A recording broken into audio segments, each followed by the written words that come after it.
Game of Thrones Season 7, Who the Hound Was Burying. Tonight's Season 7 premiere of Game of Thrones saw the Hound's past came back to haunt him, as he was confronted with the skeletons of a family he left for dead back in Season 4. Of course, given that the events of the show cover the Seven Kingdoms and beyond, and feature a dizzying array of characters, some viewers may have forgotten about his particular incident in Sandor Clegane's journey, so here's a quick refresher course on who the Hound was burying in Dragonstone. The season premiere was largely uneventful, setting the stage for the rest of this season, rather than opening it with a bang. We find Sandor Clegane still in the company of the Brotherhood without banners, who are led by the 6 times resurrected Lord Beric Dondarrion and the Red Priest Thoros of Mire.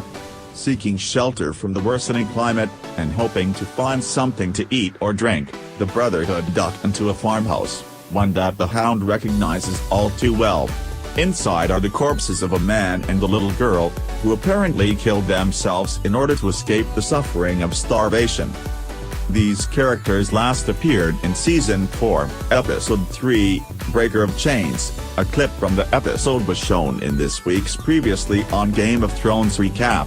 At this point in the show, Arya was traveling towards the area with the Hound, who hoped to hand her over to her aunt, Lysa Arryn, in exchange for a ransom. In Breaker of Chains, the hungry and road-weary pair are offered shelter and food by a kindly farmer, who lives in the remote farmhouse with his daughter. The two of them very little means with which to survive the coming winter, save for some silver that the farmer confides he has hidden away. In exchange for the farmer's kindness and trust, the Hound beat him and stole his silver, telling a horrified Arya that the small family wouldn't have survived the coming winter anyway.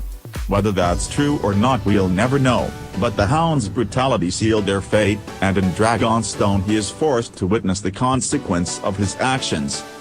Over the previous 6 seasons, the Hound has slowly, very slowly, been working through a redemption arc, starting out as a lapdog for the much-despised Joffrey Baratheon, then defiantly saying "FK the King" in Season 2 and setting out to make his own fortune. Being paired up with Arya made the Hound a somewhat more sympathetic character, as did Arya leaving him to die slowly after the Hound came off worst in a fight with Brienne.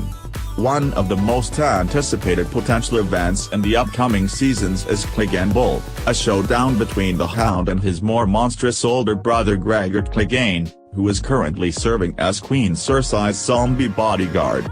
Standing up to the brother who mutilated him would certainly be a fitting conclusion for Sandor's character arc. Whether because of his own brush with near-death, his time spent with the peace-loving former mercenary brother Ray, the unnerving presence of Beric Dondarrion, or the vision he sees in the fire, probably a combination of all 4, the Hound finds that he cannot look at his victims with the same closeness anymore.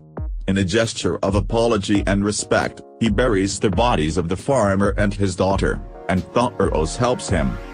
If the premiere sets the tone for the season, as it so often does in Game of Thrones, Dragonstone seems to map out a future for the Hound that is, if not heroic, then at least more compassionate than we've ever seen him before.